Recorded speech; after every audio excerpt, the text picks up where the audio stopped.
Kontihene ya wawachim Kotoku traditional area ya Premtobre Kasee Saforo tre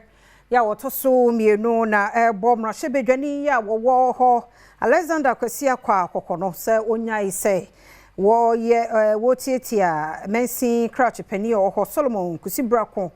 wotietia ne fa hudi eso na o kan sembia enimo kire no so de no ho she galamse mu no Kontihene kire mu se rahebedwani so emana nimku na dwuma ho se rahebedwani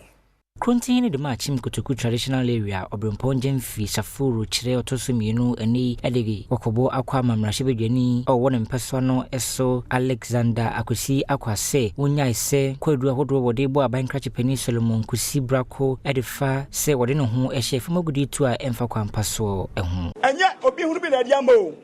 eye JCD for concession ana omdi ama amanfo no eye so adwuma edi se wakotu bibisa na obi ye adwuma bisa na wanti bibia se a bebo nana no kra mane na ni MCE ni mpanifo ni hia ni emusem sese wa maso ade ni nam sese awdi adu parliament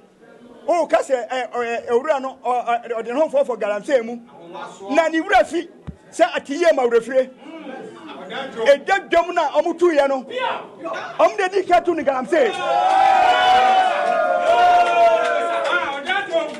Mitia me ma chia me din me mrantie nim ko chi wom adom ko division ehun asem ko si sen omu ne dikatu galamse okrom ha omu de na permit bia national license bia na so anya omu tu ni dwam nyina omu sesa ko hurudiye etie ka obi a galamse a na ye hona bo kwesi akwane ne MPB fo ne mpanifo no ena na ye galamse anya me ma me tina dwagye bibiso eho ena concern youth of AKYEM ODA enso edo nachita ema won hene yi se eni adaroma emrahebedwani won hwa na kodo hodo wode bo abankrache pani no wontwe no ho emfemfene wo sanse nya de a ebo a wono mu ewo ndwumedie mu yampi no woni yen MCE ni yen yampe emabu ni yemrewa yenkokurawa ya hemfo omo mpe de oyen enti de ka kire mpi na ne se ye pa ne chaw mo mfa kwara nkoto tankruwam